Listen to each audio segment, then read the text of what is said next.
आपण पाहत आहात BV महाराष्ट्र न्यूज, खबरबात महाराष्ट्राची।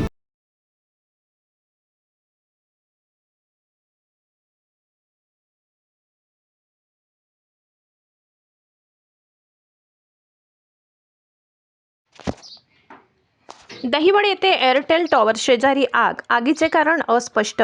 देवळा तालुक्यातील दहिवड येथे एका मोबाईल कंपनीच्या टॉवर शेजारी अचानक आग लागल्याची घटना शनिवारी घडली।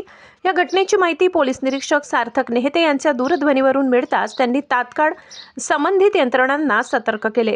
देवळा नगरपंचायतीच्या अग्निशमन बंबाने घटनास्थळी धाव घेत आगीवर नियंत्रण मिळविले।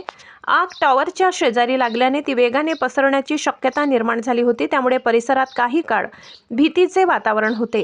अग्निशमन दलाने त्वरित आग विझविण्याचे काम सुरू करत थोड्या वेळात आग पूर्णपणे आटोक्यात आणली। देवळा नगरपंचायतीची अग्निशमन बंब वेळेवर पोहोचल्यामुळे मोठा अनर्थ टळला। या बचाव कार्यात अग्निशमन कर्मचारी राजेंद्र शिलावट, समाधान वाघ यांची महत्त्वाची भूमिका बजावली। दरम्यान आग लागण्याचे नेमके कारण अद्याप समोर आले नसून याबाबत पुढील तपास सुरू आहे। BV न्यूज महाराष्ट्रासाठी कार्यकारी संपादक मनोज वैद्य।